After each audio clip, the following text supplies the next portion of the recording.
Começando mais um podcast, sua história, seu negócio, hein? Olha, hoje o podcast está imperdível, gente. Vou conversar com um amigo, um companheiro que eu conheço um pouco da sua jornada, mas hoje nós iremos conhecer praticamente toda a jornada do Calil. É um cara muito conhecido aqui na minha cidade, em Itapetininga. As pessoas conhecem já o Calil já pela sua trajetória, mas hoje você que está aí ouvindo o nosso podcast ou assistindo através do YouTube vai conhecer também essa história maravilhosa do Calil. Fala, Calil, tudo bem, meu amigo? E aí, Brunão, prazer estar com você aí, meu irmão. Show, cara. Quero agradecer pelo convite aí, cara. Parabéns pela estrutura. E, cara, que daqui possa sair boas histórias para impactar a vida de centenas e milhares de pessoas aí por esse Brasil afora, irmão. Parabéns. Exatamente. Obrigado, Calil. Já quero começar perguntando assim, quem é o Calil? Quem é Calil? Pra você mesmo, você olha no espelho, quem é o Calil? De onde você veio? Como surgiu o Calil? Conta pra gente. O Calil, primeiramente, ele é filho da Dona Eliette, filho do seu Calil, também do Riva, que é meu padrasto, criado pelos meus avós, né, que já não estão mais aqui, vó Samira, vó Zeca, vó Cida, um beijo também pro Bastião. Então eu tive parte da minha infância, meus avós cuidaram de mim, isso foi muito bacana, ser criado com os avós é muito bom, a galera sabe disso, né? Eu fui aprender a mexer fui aprender a colocar café no copo, tinha 12 anos, brincadeira. Meninão criado com a avó. 12 anos já tava vendendo as coisas na rua já. Eu sou pai de duas nações, Gustavo e Davi, solteiro, né?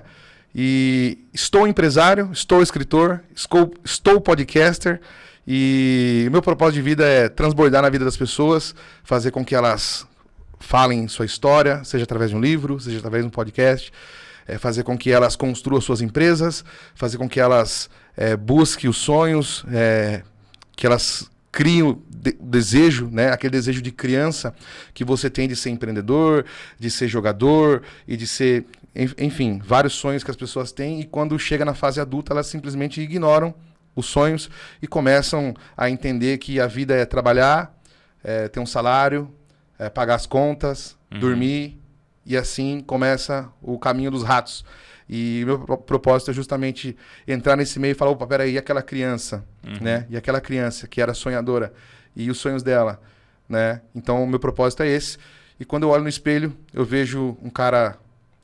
feliz, um cara que está assim, posso considerar que a gente está muito perto de onde a gente sempre quis chegar e hoje eu posso contar um pouco da minha história, um pouco do meu sucesso, que a gente está começando agora, né? Tem muita coisa para construir, mas saber que onde eu estou hoje, eu sempre sonhei em estar. Então essa é uma parte muito interessante, né? Eu sempre quis morar bem, dirigir um carro legal, sempre quis ter minhas empresas, sempre quis ter meus funcionários e hoje eu estou nesse momento, mas não estou realizado ainda porque a gente tem que sonhar novos sonhos constantemente, né? Então, quando eu acordo de manhã, eu não vejo a hora de ir para o trabalho para poder construir e saber quem que vai ser o próximo que a gente vai conseguir contribuir de alguma forma, seja através de uma informação, seja através de uma ideia, seja através de um vídeo, ou seja através de um limpa-nome, uma pessoa que acabou de limpar o nome com a gente, né? Enfim, acho que esse é um pouco do Calil. Pai, filho, neto, estou empreendedor, estou escritor e aquele menino, né? Aquele menino de sempre. Então, gosto de olhar no espelho e dar aquele sorriso para começar o dia e falar, cara, hoje... nós vamos fazer história. Legal. Calil, mas fala pra mim, você é nascido aqui em Itapê mesmo, né?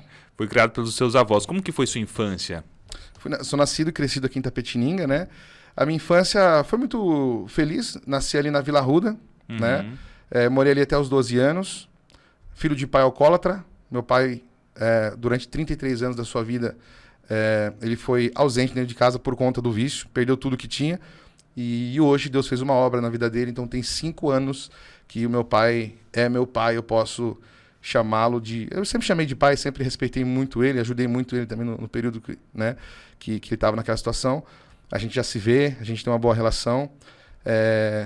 Enfim, e aí a minha infância, por conta até do meu pai, fui criado pelos meus avós.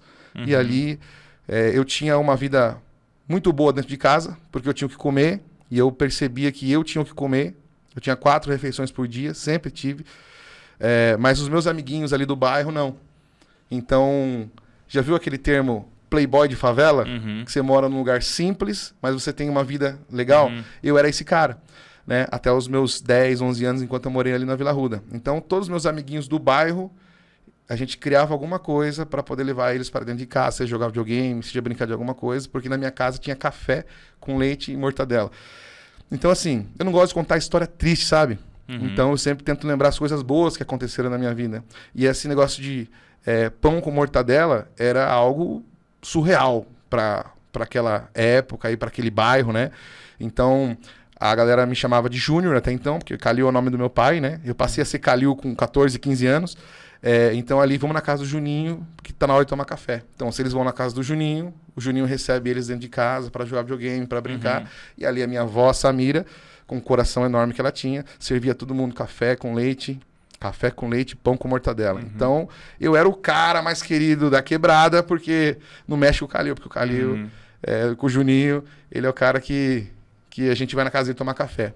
E aí, com 12 anos, a gente já mudou de bairro, morei no segundo bairro que eu morei, foi no Monte Santo, aí eu já não estava mais perto da minha mãe, nesse período a minha mãe morava comigo, e ali com 12, 13 anos, um pai ausente, agora a minha mãe também trabalhava muito, a dona Eliette, beijo mãe, minha mãe é top demais, um baita no ser humano, e como ela trabalhava muito, então fui meus avós que criaram a mim e os meus irmãos também, né?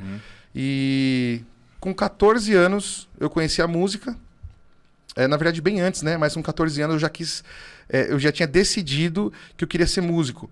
E como você pode perceber, deu errado. E eu cantei rap por 15 anos, né? A gente chegou a gravar 3 CDs, né? Nos vários grupos de rap que eu tive, por influência do meu tio Tião, que Deus levou ele, né, no Covid. Ele morreu cedo, com 37 anos. Inclusive, anteontem ele faria 39 anos, né? 8 de janeiro. E ele, meu tio querido, que era mais parecido com o irmão, até pela pouca diferença de idade.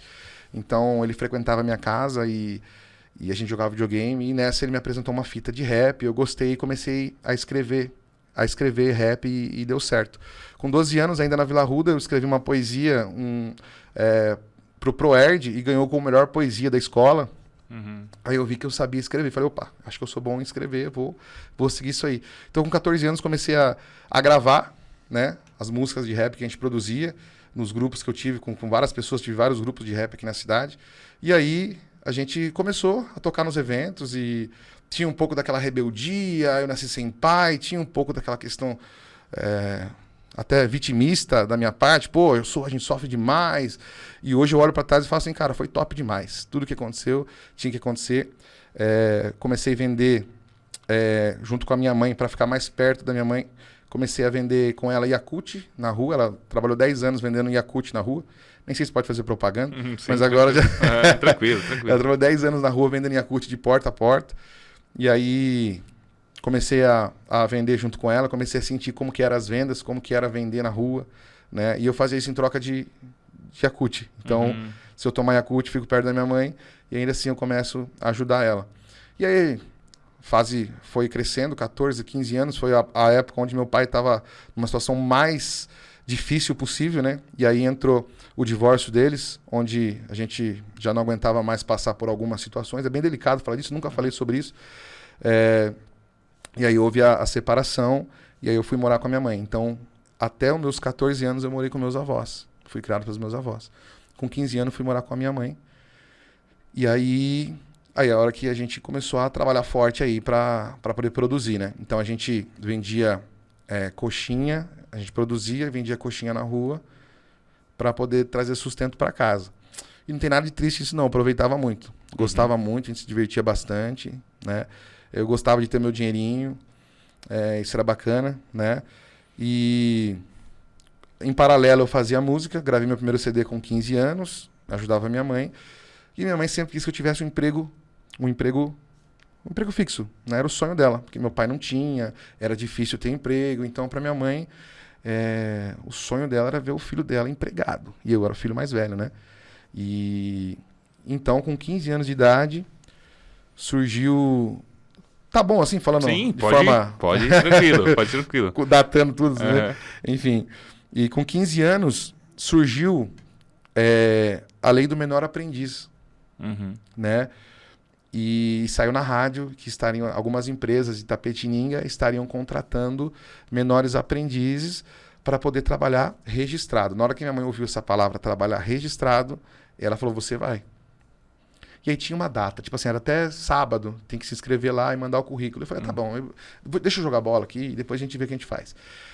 E assim, eu sempre gostei de desenhar, né? Gostava de escrever, gostava de desenhar. E aí, a minha avó, nesse momento, ela também veio morar com a gente, né? Então morava eu, minha mãe, minha avó. E nesse dia, era um sábado, era o último dia para entregar o currículo ali na associação, na SPC ali, sabe? Na associação comercial. E era o último dia para entregar o currículo. E eu queria jogar bola, tava com o jogo marcado. Eu achava que eu ia ser ou músico ou jogador de futebol. Como vocês devem perceber, deu tudo errado. Tem coisa que não é para acontecer outras coisas melhores, né?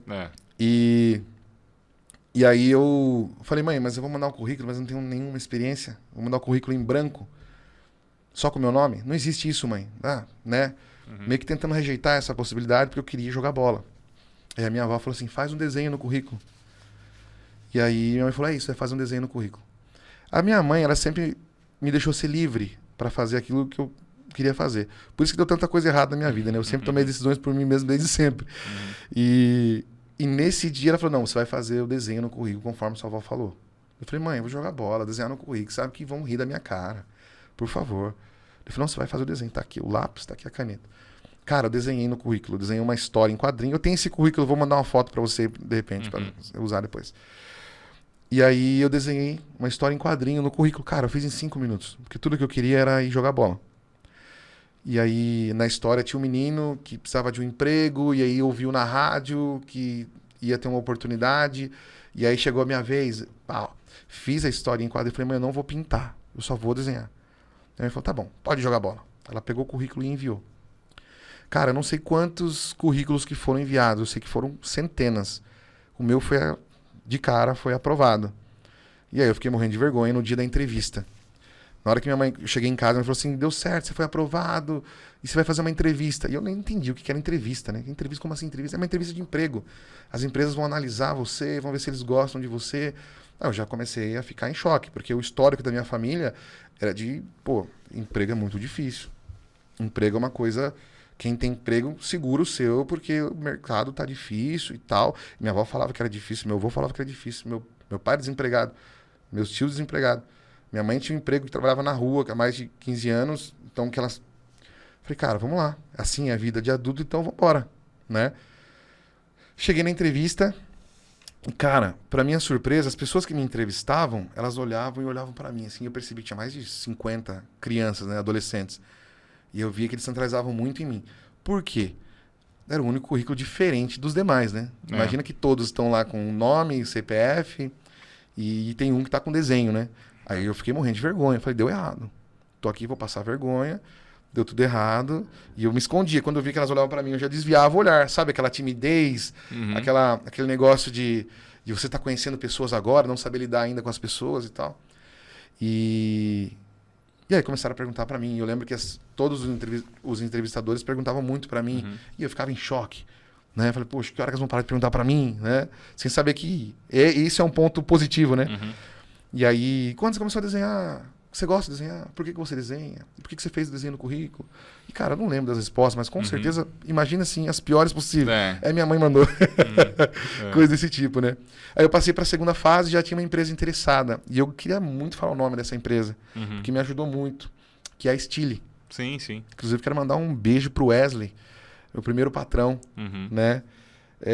E aí eu fui entrevistado pelas gerentes da Stile, que na época era a Vanessa, na época era a Edna e era a Carol do RH. Um beijo para elas. Gosto muito delas, me ajudaram muito. E é a mesma coisa, só que agora é um número reduzido. Mas por que você desenhou no currículo? Cara, eu achei o máximo você desenhar no currículo, eu achei muito interessante. E aí eu já estava meio que acostumado com aquela ideia, falei, acho que vai dar certo. E aí deu certo. Meu primeiro emprego com 15 anos registrado. Pensa que na minha família, 15 anos... Hoje é até mais... Né? Mas na época, cara, era terrível. Isso em 2005, 2006. Então, deu certo. Comecei a trabalhar. E aí, todas as vezes que eu passo, até hoje, cara, quando eu passo na associação, tem lá uma... Eu esqueci o nome dela, não vou lembrar. Ela fala, ó o rapaz do currículo aí, ó. Até hoje, eu sou lembrado como o cara do currículo. Caramba. Ali na associação, eu esqueci o nome dela, cara. Queria muito lembrar o nome dela, mas eu esqueci, não vou lembrar. E aí eu entrei na Stile e comecei a trabalhar. Aí eu lembro que tinha 2 salários. Um salário de 120 por mês e um salário de 190 por mês para trabalhar período integral. Eu falei, opa, 120 eu compro minha bicicleta, meu computador. Mas eu não consigo colocar internet na minha casa. Agora com 190 eu consigo meu computador, minha bicicleta para ir trabalhar e a internet na minha casa e ainda sobra dinheiro para ajudar minha mãe, né?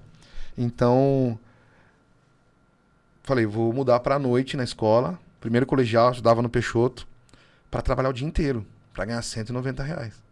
Fechou, e assim foi. Então eu trabalhava na Stile das 9 da manhã até as 6 da tarde, de segunda a sábado. E à noite eu ia para a escola. Então não tinha tempo de fazer nada, cara. Foi uma fase assim que eu... E aí, cara, com 3 meses, cara, eu já comecei a fazer conta na minha cabeça. Eu falei, peraí, cara, eu não tenho tempo para nada. Eu não tenho dinheiro para nada, não sobra dinheiro para nada. Eu não consigo fazer nada. Eu tô preso, cara. Então eu sabia que tinha alguma coisa de errado. Eu não sei o público que está nos assistindo, se é um público que é empreendedor ou não, mas talvez gere esse conflito aí, tá tudo certo, depois a gente resolve no final. Mas assim, eu estava incomodado com o fato de eu trabalhar tanto para ganhar tão pouco. Essa indignação era só minha. Não era... Porque a galera que trabalhava na Stile eram todos felizes. Mas eu estava indignado com o resultado. E aí eu cheguei para minha mãe. Minha mãe era minha parceira, sempre foi.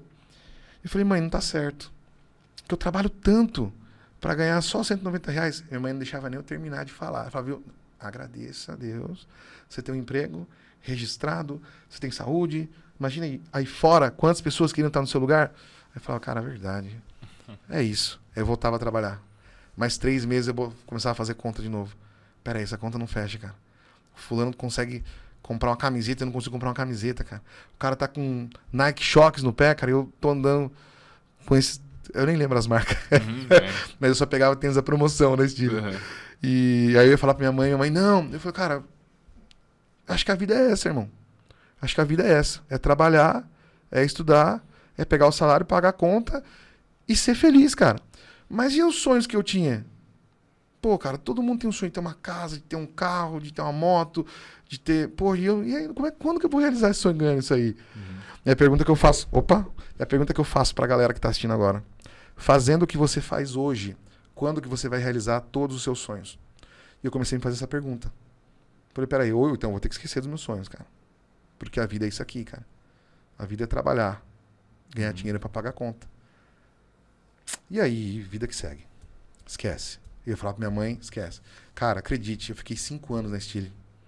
5 anos. Aí de melhor aprendiz eu fui promovido pra estoquista, aí o salário já era R$525. Cara, quando eu descobri que meu salário era R$525, um menino que trabalhou comigo, Danilo, a gente é super amigo até hoje, eu lembro que chamaram nós dois assim pra falar, vocês foram promovidos, agora vocês são estoquistas. O salário mínimo era R$600. A gente ganhava 525. Desculpa, o salário mínimo era R$525. A gente se abraçava, nós dois. A gente rolava no chão de tanta euforia. Cara, a gente vai conseguir tirar a carta, velho. Nós vamos tirar nossa carta, 17 anos de idade, 2 anos depois. Nós vamos tirar a carta, cara. Pô, cara, é isso aí, tá legal. E depois fazia a conta de novo e aquele negócio. Mas ainda assim eu consegui ficar lá 5 anos. Quando eu completei 19 anos, eu servi no quartel e é até legal contar essa história, cara. Até obrigado pela oportunidade de contar isso, porque eu sou o cara que normalmente fica no seu lado, perguntando, né? E quando eu completei 18 anos, eu queria sair da Stile. Eu já tava 3 anos, né? Falei, cara, né, eu nem sei como eu consegui chegar até aqui, mas agora eu preciso sair. Eu conversei com a minha gerente, que era a Edna. Um beijo pra Edna, vou mandar pra ela esse vídeo. Eu falei, Edna, você já pode me mandar embora, né? Que eu vou ficar com seguro. Aquele negócio que todo mundo quer, irmão. Eu tô falando aqui o que 80%, 90% da população brasileira vive. Já tô com 3 anos. Cara, me manda embora. Eu fico no seguro-desemprego, fico 6 meses de boa e depois eu arrumo outro emprego. Né? O caminho dos ratos só aumentou, mas continua sendo o caminho dos ratos. E aí, era dezembro, ela falou assim, me ajuda em dezembro, em janeiro eu te mando embora. Falei, fechado. Arrepiei em dezembro para ser mandado embora em janeiro. Olha pra você ver a mentalidade, irmão. Vai vendo. Chegou em janeiro, a Edna saiu de férias. E ela só ia voltar lá por fevereiro. E eu, daquele jeito, trabalhando. Nossa, cara, não, porque ela tem que mandar embora, porque ela me prometeu, agora tem que sair daqui. E nessa tava rolando o processo para servir o tiro de guerra, em paralelo. Por conta de eu trabalhar tal, acabei chegando atrasado em uma das entrevistas pro quartel. Então você aguarda aqui a parte que eu tô para ser mandado embora e agora eu tô na entrevista para servir. E tô numa entrevista aqui agora, inclusive, né? Então é a entrevista que segue minha vida. E ali, 18 anos, eu chego atrasado numa entrevista no quartel. Era para chegar às 7, cheguei às 7h20. E eu cheguei com uma blusa verde que eu tinha comprado nas lojas aí, tipo, sei lá qual loja. Fui pra Sorocaba, dei um cartão, compramos lá, eu e meu amigo, compramos a mesma camisa, a mesma blusa, eu e o Thiago Piá. Um abraço, Thiago Piá. E aí, era uma blusa verde oliva. E eu cheguei atrasado num quartel, verde oliva, quartel, né, Exército Brasileiro, com uma blusa verde oliva. O sargento, na hora, identificou. Só que ele não falou nada. E aí, 7h20 da manhã, eu fui ser atendido 1h da tarde, morrendo de fome. Nossa. E quando você serve o TG, quando você vai para ser dispensado, você tem que, na época era R$2 para pagar o CAN, se não me engano. Certificado de alistamento militar. Tipo assim, você não vai servir, pode pagar o CAN. Eu não tinha nem os R$2 pro CAN. Eu falei, cara, se eu for dispensado hoje, como é que eu vou fazer? Eu vou ter que fingir que eu esqueci a carteira e pedir para alguém aqui emprestado, alguma coisa eu tenho que fazer. Então eu já estava pensando, vou ser dispensado. Eu trabalho, cuido da minha mãe, mora só eu e minha mãe, não tem como servir. Tenho mais 2 irmãos mais novos, eles que sirvam. E aí, na hora que eu sentei para falar com o sargento, o último, ele sentou, Calil Nassar, nome de militar, e vem de blusa verde oliva, vai servir. Ele nem quis me entrevistar, cara. Eu falei, não, sargento, deixa eu te explicar. Eu não posso servir. Não. Você vai servir. Eu já coloquei aqui. Caramba. Eu não tive nem oportunidade, cara, de vender a ideia de que eu não podia servir. Eu tentei mais uma vez. Sargento, seria muito legal, mas assim, que eu cuido da minha mãe. Cara, você vai ter tempo pra contar a sua história pra mim. Pode ir embora. Serviu o TG. Dona Edna chega de férias. Edna, falar com você. Ela falou, já sei o que você quer. Fica tranquilo, eu vou te mandar embora. Me espera na sala. Aí eu já aqui, ó. Olha pra você como são as coisas, né? Como que eu conquistei o emprego. 3 anos depois, eu querendo ser mandado embora e feliz ainda. O ser humano é difícil, né, cara? Entrei na sala, já tava esperando a irmã Edna, que hoje é gerente de uma outra loja aqui na cidade. Na época ela era gerente da Stile. Ela chegou, ó, tá aqui. Só assinar. Seu sonho vai ser realizado. Você quer tanto ser mandado embora, né? Então, assine aqui. Aí peguei a caneta para assinar. Na hora que eu fui assinar, eu falei, Edna, só tem um porém. Porque eu ainda não fui dispensado. Eu não falei que eu ia servir. Eu falei, ainda não fui dispensado. Como que você não me avisa? Porque não pode, né? A pessoa ser mandada embora enquanto ela tá servindo TG. Tá prestando um serviço para a sociedade. Que serviço top, né? Varremos tudo aquele quartel. Foi muito legal. E eu falei, tá bom, vou dar um jeito de ser dispensado. Só como é que eu vou dar um jeito de ser dispensado se eu já tô para servir? E não teve jeito. Eu tive que servir e continuar trabalhando por mais 1 ano. 3 anos e meio, 4 anos e meio foi o tempo que eu fiquei lá, quase 5 anos. E aí eu tive que... O quartel a gente entrava às 5, na loja eu entrava às 10. Então eu troquei a jornada que é trabalhar período integral para estudar à noite, terminei a escola, e eu tive que servir o quartel. Então foram 4 longos anos aí, cara, produzindo e não sacando nada, né? E aí, isso em fevereiro. Em março, entrou uma funcionária na loja, no qual a gente teve uma história, a gente namorou, depois a gente casou, a gente teve 2 filhos. Ela é mãe dos meus filhos. Então eu entendo que tudo tem um propósito, né? Tudo tem um propósito. E Enfim, terminei o quartel, depois eu consegui ser mandado embora da Stille. E aí eu falo assim, antes de falar do quartel. Eu trabalhei 1 ano lá, conheci pessoas, acho que assim, dos meus 5 anos na Stille, o último ano que eu trabalhei lá foi o ano que eu consegui me relacionar melhor e construir network, coisa que eu só fui entender o que era isso anos depois. Então eu tenho amigos que eu construí nessa época. Então tudo é permissão de Deus, né? E aí eu saí da loja, fiquei no seguro-desemprego, igual a maioria das pessoas, curti 2 meses, 3 meses, descansei, até eu arrumar um novo emprego. E eu lembro que nessa época eu já tava naquele negócio da música, não vai dar certo eu tocar minha vida por aqui, eu vou construir família, não vou fazer música mais. Já tava pensando assim em qual sonho que eu vou. E a gente não é treinado, né, cara? A gente não é treinado. Hoje eu treino muito meus filhos, né? Mas meu pai era ausente, hoje meu pai é presente. Minha mãe trabalhava o tempo todo, ela só conseguia falar assim, cara, não perca o pouco que você tem, né? E então a gente não tinha informações, então a gente fazia tudo errado, né? Eu arrumei um emprego, perdi o emprego e fui arrumar um emprego igual. Mesma coisa. Eu fui trabalhar em outra loja. Eu me cansava, pedia pra mandar embora e fui trabalhar em outra loja. Eu falei, cara, como eu queria... Tipo assim, meus filhos hoje eles têm treinamento com 8 anos de idade, 7 anos sobre dinheiro, cara, sabe? Como eu queria, assim, alguém pra falar, cara, faz isso.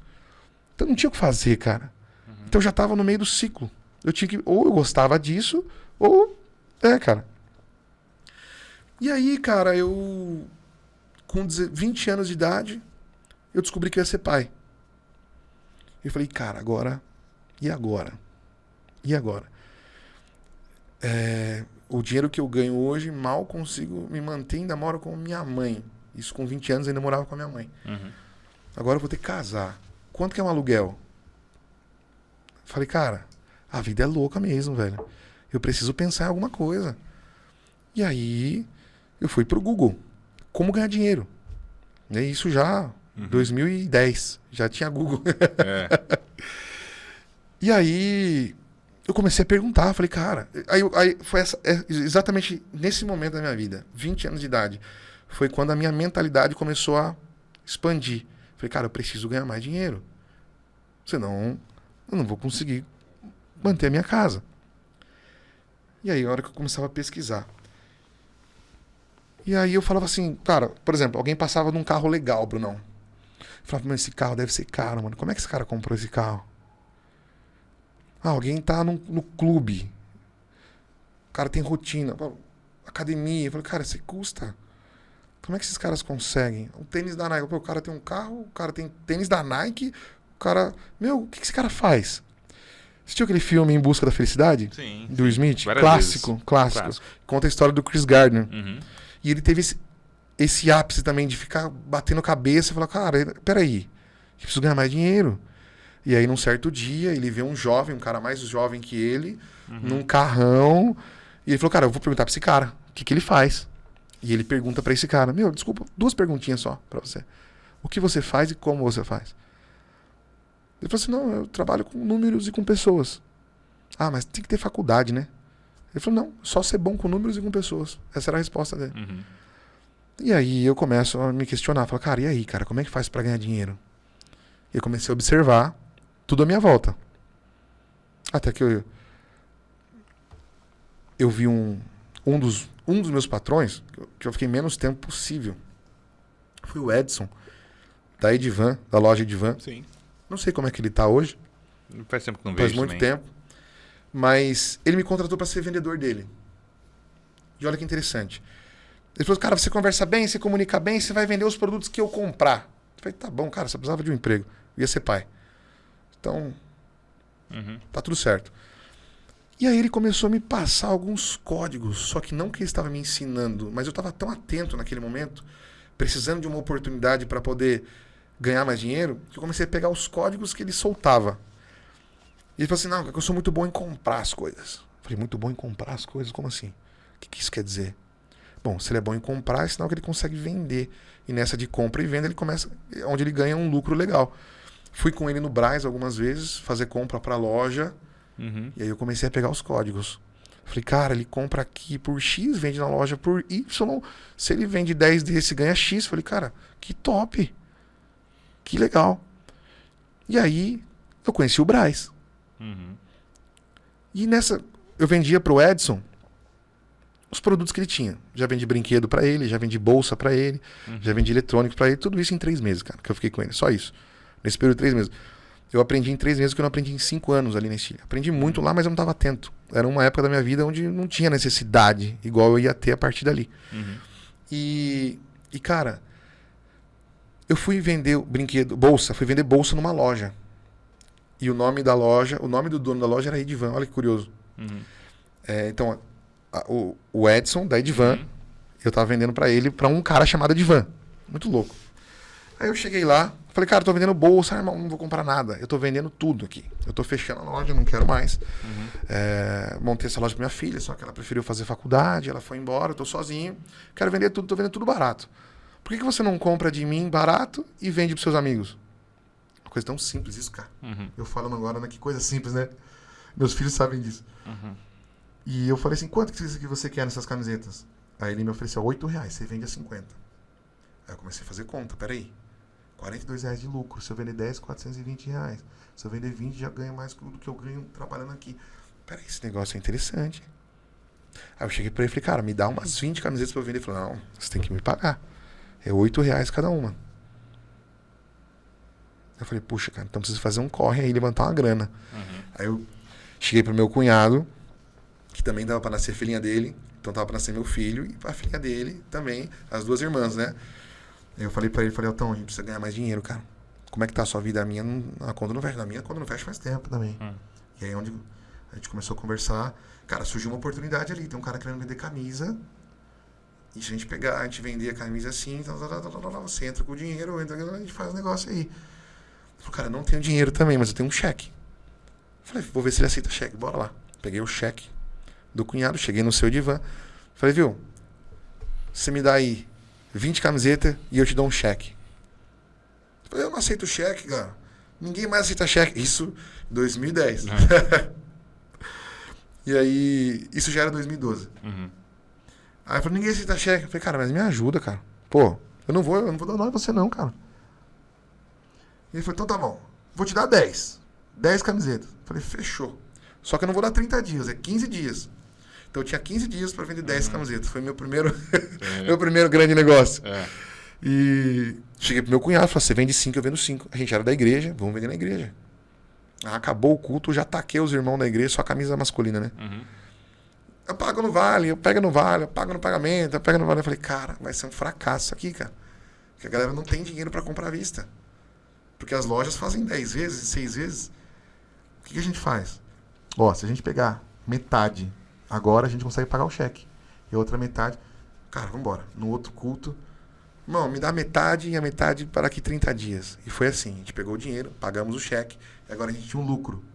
Com o lucro a gente comprou mais camisetas, continuamos vendendo. Mais camiseta, comprava.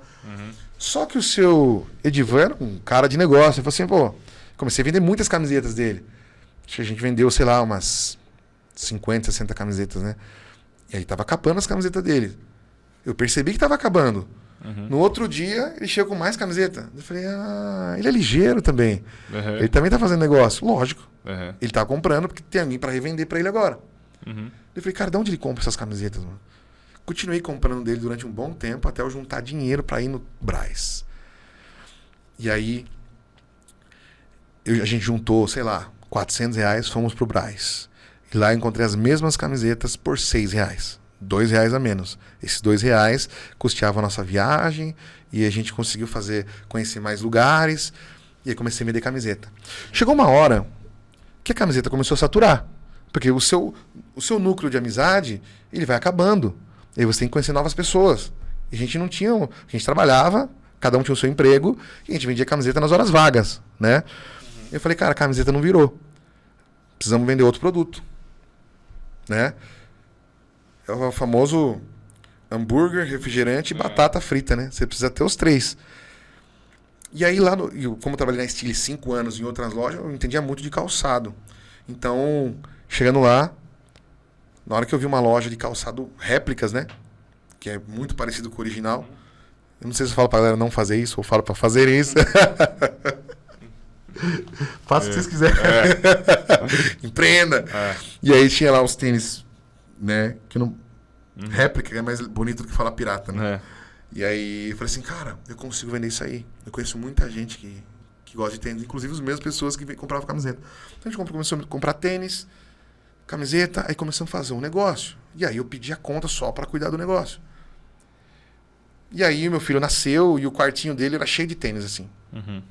Aí o Gustavo ficava na cama, no quarto, só que a gente tinha um quarto para ele, que o berço dele tava cheio de tênis, assim. E eu falei, cara, preciso... Sabe aquele tênis? Por exemplo, você calça 43, né, irmão? Não é isso? Isso. Então, eu sei, cara. Eu sei tudo de tênis. Só que às vezes fica melhor o 44 no seu pé. Só que quando você traz por encomenda, eu compro lá. E eu trago pra você o 43. Não serviu, cara, ele tem que ser 44. Eu não consigo pegar o tênis e trocar lá. Eu tenho que comprar um novo 44 pra você. Legal? E sobra um 43.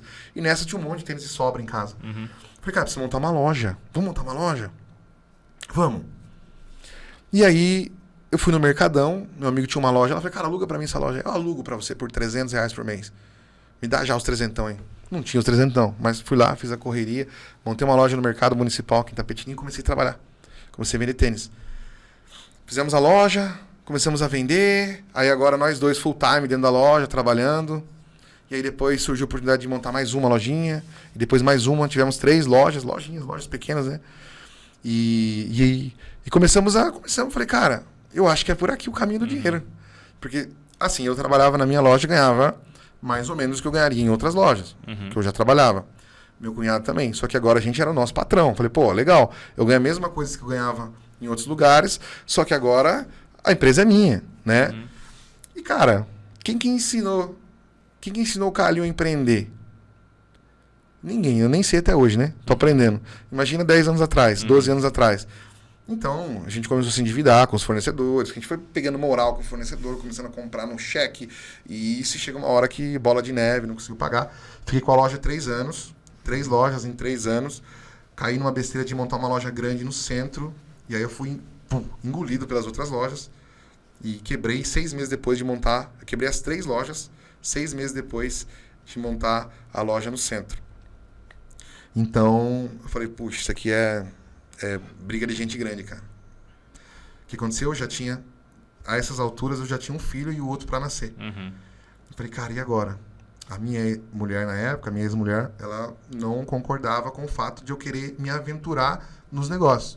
Ela preferia que eu tivesse um emprego. Tenho certeza que quem estiver assistindo agora vai entender o que eu tô falando. Né? E às vezes, para você ter paz, que razão é difícil ter, né? Ainda mais quando a conta não fecha. Então, para ter paz, eu falei, cara, isso aí, eu vou arrumar um emprego. E aí volta tudo aquilo de novo. E aí, arrumei um emprego numa loja chamada Centauro, no shopping. Só que aí eu já estava um passo à frente dos demais vendedores. Eu tinha todo o desenvolvimento de comunicação, de venda, experiência, tudo. Então, para mim era muito fácil. Ali na loja Centauro, eu consegui ganhar R$3.000 por mês, que era o que eu precisava para custear a minha vida, dos meus filhos, e ainda sobrar um dinheiro para comer uma pizza no final de semana. Isso em 2014. Então, em 2014, eu tive o meu primeiro estilo de vida com um pouquinho de liberdade. Liberdade para poder comer uma pizza no final de semana. Só que eu estava preso a um trabalho, porque no shopping você trabalha de domingo a domingo. Ou seja, antes eu estava preso trabalhando de segunda a sábado, estudando à noite, servindo no quartel de manhã, e agora eu trabalho no shopping à noite. Ou seja, o que mudou nesses 10 primeiros anos de carreira, né?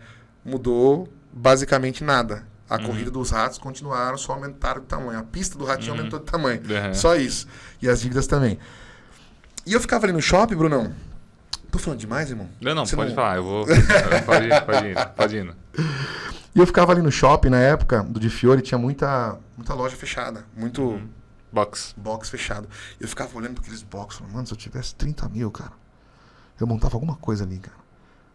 Loja de capinha de celular. Não tinha loja de capinha. Hoje tem 700 lojas de capinha de celular no shopping, né? Aí qualquer coisa, cara. Nem que fosse para ficar desenhando caricatura das pessoas. Eu pensava em tudo para eu sair do emprego, né? Então aquele mesmo cara que desenhava no currículo para conseguir um emprego é o cara que abominava o emprego. E eu tive uma conversa com o Edu, que tá aqui gravando. Ele trabalha pra gente lá, já ganha um salário. O cara tem um talento muito bom para editar vídeos e tal. E eu falei, irmão, tá na hora de você vazar daqui e começar a trabalhar aqui como PJ, prestando serviço para cá. E você seguir sua vida. Eu não tive quem falasse isso pra mim na minha época. Então eu ficava pensando em milhares de coisas ao mesmo tempo. Aí não conseguia tomar uma decisão, porque uma decisão precisa de dinheiro. Cara, quanto que eu gasto pra construir uma loja de açaí aqui? Putz, 100 mil. Esquece. Aí entra o cliente, você atende o cliente, esquece. Quanto custa pra montar uma loja de calçado aqui? Cara, 80 mil dá. Esquece. De onde vai tirar dinheiro? Não tem 80 mil reais. Não tem como. Então, não tinha condições. Na verdade, ali, você estava com o mesmo pensamento de quando você estava na Stile. Você queria sair, Exatamente. você de alguma forma queria saber como ganhar dinheiro, você tentou, teve uma tentativa, Isso. né? Você Tive faliu êxito por um tempo. e faliu. Que é a história de muitos caras de sucesso, que tiveram várias É empresas. o caminho mais certo. E faliu. Mas eu vou pegar um gancho, voltando um pouco na sua história. A questão desde a sua infância. O que a sua infância reflete hoje no seu trabalho? Porque você teve uma infância atípica, né? Como muita gente, eu também tive. Mas você teve uma infância atípica. Você foi criado com a avó, você teve um problema com seu pai, sua mãe trabalhava demais. Você acha que a sua infância influenciou ou influencia até hoje nos seus negócios? Ou até mesmo nessa época que você trabalhava no shopping? Cara, assim, eu fui o primeiro filho. Dos meus avós maternos, eu fui o primeiro neto. Te falei que eu nunca passei fome. Minha infância sempre foi muito simples.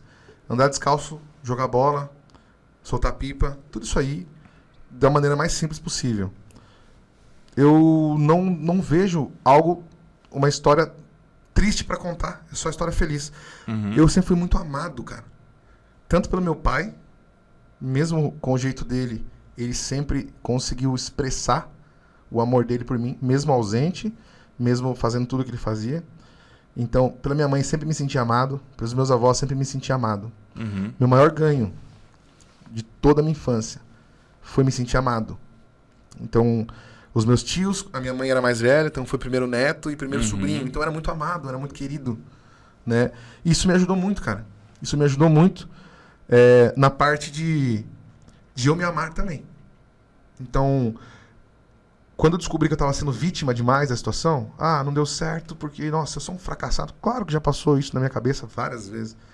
Eu não consigo fazer isso, não sei porque eu sirvo. Cara, acho que vários homens já passaram. Sim, e mulheres também, enfim. Só que, assim, eu conseguia olhar para minha família e falar assim, cara, o suporte que eles podiam me dar era o amor. Eu falei que eles não me treinaram. Eu falei que eles não me ensinaram sobre dinheiro. Eu falei que eles não me ensinaram sobre oportunidade de negócio. Mas eu fui muito amado. E se uma criança, ela é amada, ela consegue construir algo na vida, isso é muito importante. Agora, imagina uma criança amada, treinada, né? Eu converso muito com meus filhos, eu expresso muito amor por eles, tanto que o meu primeiro livro é sobre paternidade. Pai tá vindo, né? E depois a gente pode falar até um pouquinho mais sobre, mas eu acredito que a conexão de ontem para hoje é o amor. É legal que você traz isso até hoje, né? Eu conheço um pouco sobre você. Até hoje, com as pessoas que estão perto de você, do seu trabalho, você traz esse amor, né? Claro que são amores diferentes, né? Pai, mãe, família. Mas você acaba levando isso para as pessoas que estão próximas a você, né? Cara, que legal que você fala nisso. Porque na Socred, quando a gente começou, a gente... enquanto eu estive... Assim, hoje a Socred... nós somos em 3 sócios, então o Thiago ele cuida mais da Socred, o Kleber cuida mais da Sobank, eu cuido mais da Start. Mas enquanto eu estive ali na Socred, a gente reconhecia todos os colaboradores. Até o reconhecimento assim, de subir e aplaudir, parabéns, você é especial. Até as funcionárias novas. Então, tipo assim, todo funcionário que entra na nossa empresa, ela começa a trabalhar, no primeiro dia 1º do mês, a gente faz um evento, nesse evento a gente reconhece as melhores do mês, em cada setor, em cada produto, e a gente reconhece também parabenizando e dando boas-vindas para as pessoas selecionadas. Então é legal você tocar nesse assunto porque esse amor ele é contínuo e ele vai de pessoa para pessoa e as pessoas se sentem amadas. Eu ouvi muito as pessoas falando assim, nossa, trabalhei em várias empresas, nunca tive esse acolhimento. Isso é uma das coisas que a gente mais ouve ali dentro da empresa, né? Então, o amor ele nunca é... E outro fato interessante, que eu peguei em toda a sua história, você contando, você daria pra fazer mais 3 podcasts, né? Porque tem uma parte ainda que você não contou. Que eu Fala conheço. bastante. Não, tem bastante história, na verdade Sim, não é, sim, né? Que tem bastante história. Mas uma outra parte bacana, que eu acredito que você concorde comigo, você passou uma fase da sua vida que muitos brasileiros passam, que é uma fase que você está inadimplente, você está sem dinheiro, e você está devendo cheque, devendo cartão, devendo para as pessoas na rua, devendo para amigo. Às vezes você empresta dinheiro de amigo, fica devendo, já nem é amigo mais, já se tornou inimigo, né? E você passou por essa fase pelo que você contou. Principalmente quando veio seus filhos, tal, o primeiro filho principalmente. Essa questão também da sua parceira não concordar e você quer ter razão. E você pega todo aquele sentimento que você tem de empreender, aquela vontade, você pega, guarda tudo numa caixinha, deixa lá guardada. Sim. Mas tá guardada, né? Fica ali guardada. Então você passou por esse momento. Esse momento da sua vida, hoje, com o que você trabalha, é uma vontade de fazer com que as pessoas se desprendam daquele Calil que estava devendo para todo mundo, que estava com endividado, que estava com cartão estourado, não sei exatamente a situação financeira que estava. Não tinha nem cartão. Não cheguei a ter cartão. Não sei. Completei 18 anos, já surgiu o nome. Mas eu já passei por isso, já de ter nome sujo também. Eu acho que hoje no Brasil, na verdade, eu vi até uma pesquisa, né, esses dias, que mais de 50% dos brasileiros, você deve ter essa noção? Da classe trabalhadora, 72%. 72% dos brasileiros são endividados. Isso. 72%. Então a gente tá falando uma coisa assim, que feio, ele tá devendo, tá no Serasa, que feio. A gente tá falando isso. 72%. É a maioria. A maioria, gente. Então, graças a Deus, eu consegui ajeitar minha vida nessa fase aí, mas muita gente passou por isso. E você passou por esse momento, você fazia parte desses 72%. E hoje o seu trabalho é diminuir esse 72%. Você muda a vida das pessoas, não só com o trabalho que você tem, mas você muda a vida das pessoas através do que você passou da sua vida. Você não quer que as pessoas passem pelo que você passou. E se estiver passando, você tem uma solução. Hoje, eu consegui traduzir seu trabalho? Perfeitamente, cara. Perfeitamente. Você foi muito feliz. Inclusive, o nosso propósito está ligado à nossa maior dor. Então, uma pessoa que ela sofreu, que ela não conseguiu... que teve um aborto, 2, não conseguiu ter filhos. O propósito de vida dela é ajudar as pessoas que não conseguem ter filhos. E o meu maior propósito é justamente isso mesmo. Então, trazer essa liberdade para as pessoas. Eu tive nome sujo desde quando eu me conheço por gente.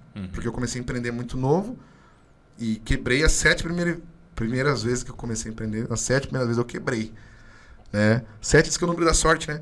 Então, dessa vez deu certo. Né?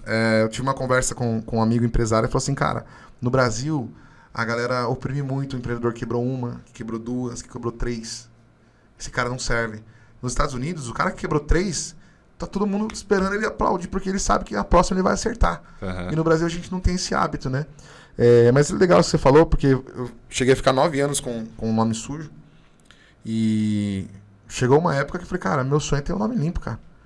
E aí eu conheci esse produto. Eu já tinha ouvido falar. E aí eu falei assim, cara, será que é verdade mesmo? Aí o meu amigo de Campo Grande fez, não, eu fiz, meu nome tá limpo, consegui 2 cartões de crédito. Você tá de brincadeira comigo? Não brinca comigo, meu nome tá muito sujo, cara. Eu devo, sei lá, eu nem olho no Serasa mais, eu nem olho no SPC. E, cara, eu, de 3 anos atrás, é o que eu escuto hoje. Cara, nem quero ver quanto que eu devo, porque imagino que eu devo dever. Imagino que eu devo dever. Imagino que eu devo muito.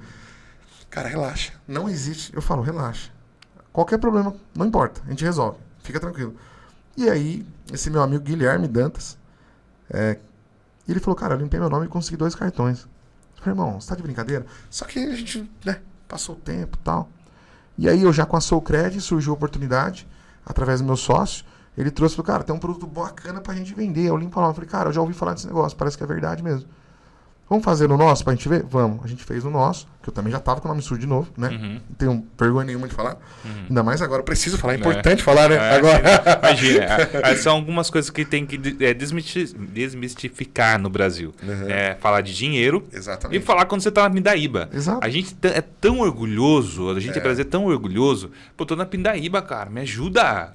Ergue a mão. Bota aí, pra cara. Fora, cara. Pô, você tá vai ter alguém pra ajudar. Tá no fundo do poço aí, ergue a mão. Cara, tenho certeza que porque você vai encontrar alguém na sua vida, alguém vai indicar você, vai encontrar alguém, mas você tem que falar. Isso. Se você não fala que você está passando por uma dificuldade, está no fundo do poço, se você está precisando mesmo, as pessoas vão olhar para você e falar, não, ele está se virando, ela está indo. Então tem que sinalizar, né, Calil? Exatamente. E aí a gente limpou o nosso nome e falou, cara, esse negócio é bom. Esse negócio é bom. Só que eu tive muita conexão com os produtos. Meu sócio nem tanto. Mas eu tive muita conexão. Por causa da história. Eu falei, exatamente, se conectou totalmente com a minha história. Eu falei, cara, se esse negócio for verdade, eu tô rico. Se for mentira, também tô rico. E falei, cara, eu conheço muita gente que tá com o nome sujo, cara. Eu vou ganhar dinheiro com esse negócio, vou ajudar muita gente. Aí entra aquelas duas coisas, é ganhar dinheiro mesmo. Não adianta falar bonitinho, não, vou ajudar muita gente, eu vou ajudar muita gente mesmo. Só que por isso que eu vou ganhar muito dinheiro, entendeu? A ordem dos fatores não altera o produto, né? Meu tio diz a ordem dos tratores não altera o viaduto. Falei, cara, vou ajudar muita gente, vou ganhar dinheiro. É isso, cara. Então vamos validar esse produto na rua. Comecei a vender para alguns amigos, comecei a vender para algumas pessoas. Alguns eu percebi que conseguia crédito imediatamente. Eu consegui meu primeiro cartão de crédito há 2 anos atrás. R$600 de limite. 2 anos atrás, o primeiro cartão de crédito. E aí eu falei, caramba, esse negócio funciona, eu tenho R$600 de limite no cartão, cara. Meus irmãos mais novos que eu já tinha mais limite que eu. Né? E eu falei, cara, funciona. Aí eu percebi que outras pessoas faziam e não conseguiam. Eu falei, cara, por quê? Eu queria entender por que um conseguiu e o outro não. Aí eu comecei a entender. Falei, cara, o banco ele olha para o histórico e de acordo com a movimentação e tal, vai conseguindo crédito. Aí eu fui validando esse produto, falei, cara, esse produto funciona, vai mudar a vida de muita gente, principalmente após a pandemia, né, irmão? Que muita gente ficou com o nome sujo por conta da pandemia. Só para as pessoas entenderem também, que estão nos assistindo, o Calil hoje trabalha com uma empresa que limpa o nome das pessoas. Mas não é milagre, porque o milagre não existe. Né? Tem que até tomar cuidado, até a gente vai deixar aqui as referências do Calil, tem que tomar cuidado, porque existem golpes também, muitos golpes referente a isso. Mas existe um processo totalmente jurídico, totalmente validado, sem nenhum tipo de focatrua, ou então passar os outros para trás, passar banco para trás, tem nada disso, né? Eu já pesquisei, porque eu já conversei com o Calil algumas vezes sobre isso, ele me contou como funciona, fica até a dica se você quiser conhecer mais, saber mais, tem as redes sociais, como que estão as redes sociais, Calil? Instagram, start_limpa-nome, Facebook também, Start Limpa Nome. Nas minhas redes sociais, hoje, a gente fala muito sobre limpa nome, então, @CalilNassar oficial 3K, e... o site, nosso site está mudando, né? Que a gente está mudando toda a estrutura, né?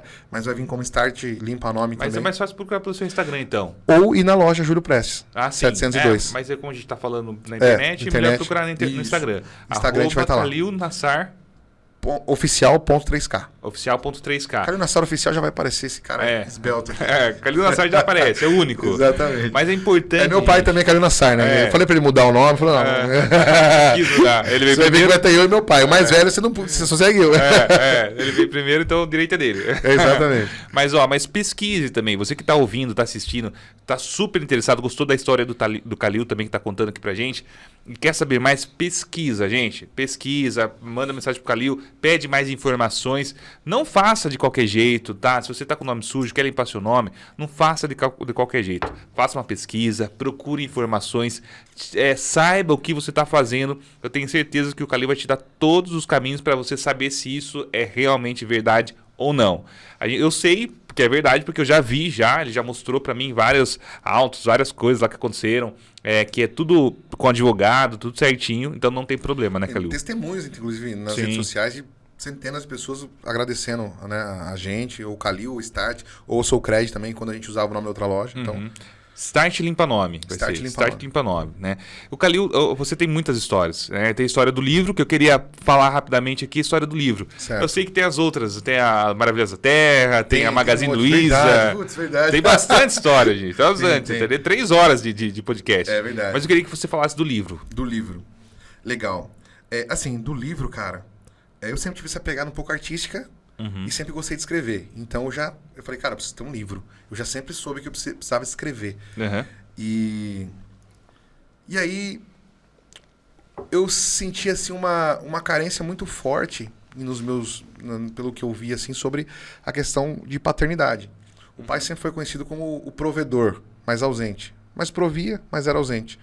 Então, eu tive meu pai ausente, mas o meu avô, ele supria. Então, a figura paterna eu tive, né? Então, quando eu me separei da mãe dos meus filhos, o mais novo tinha 2 anos e meio. E eu vi que eles sentiram muito isso aí, né? Eu falei, cara, como inverter esse quadro, né, cara?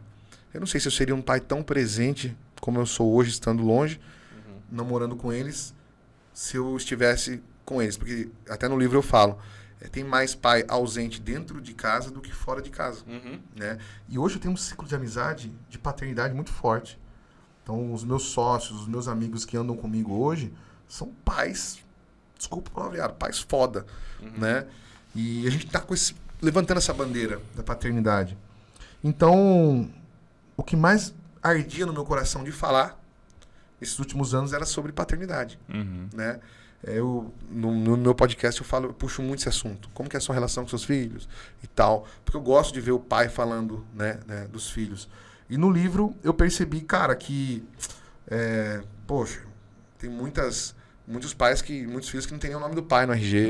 Isso já virou algo comum no Brasil. Não precisa ter pai, mas tem que ter mãe, né? Então, quando eu me separei, eu fiquei com muito medo disso. Falei, cara, e agora? Eu preciso dar um jeito de ser presente na vida deles. Então, toda vez que a gente se via, que eu pegava meus filhos, levava para minha casa, eu tentava criar disso eventos. Falei, cara, hoje a gente vai fazer o quê? Hoje a gente vai comer o quê? O que a gente vai brincar?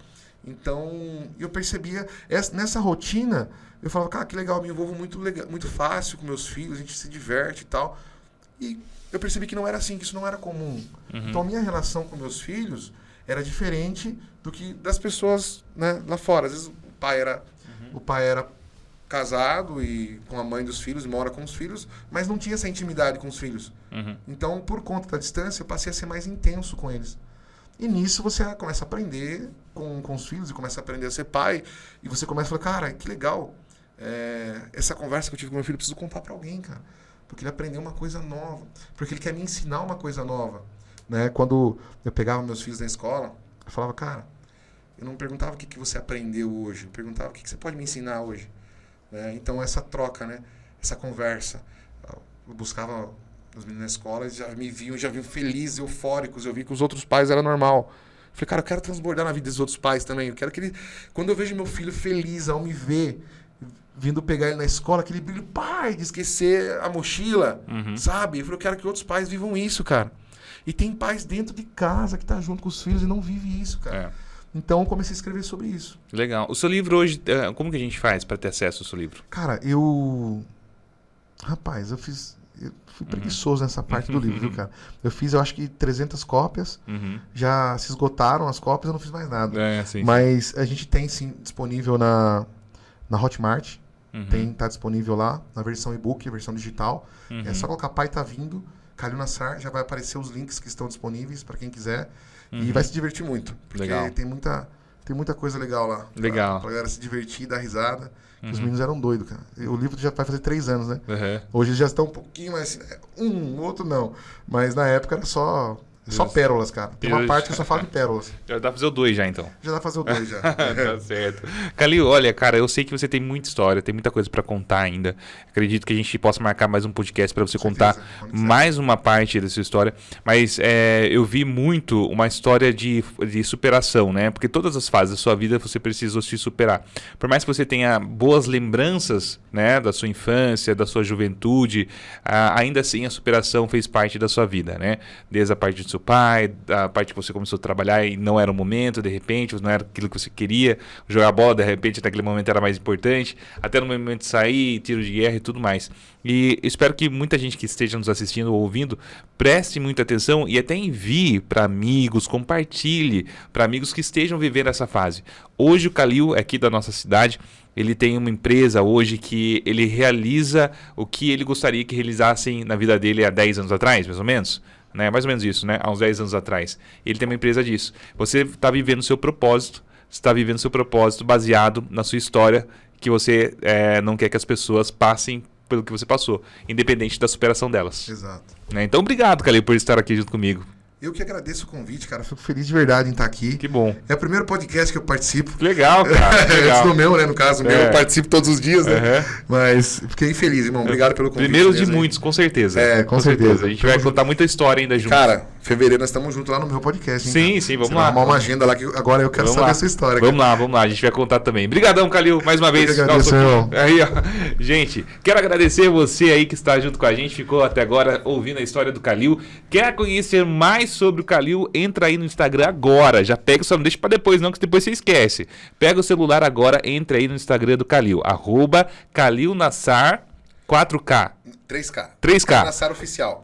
Calil Nassar. Quem vier através e falar assim, eu vim aqui do Brunão, vai ganhar o e-book, o pai tá vindo. Fechou. Tá de graça. Pode Fechou. falar, quem me seguir lá e falar, viu, eu quero o livro. Vai ganhar. Fechou. Aí, ó, já tem livro pra você. Livro então já entra lá e já peça o seu livro já, tá bom? E, gente, eu sempre falo aqui, é importante você conhecer a história das pessoas, é importante você compartilhar essas histórias.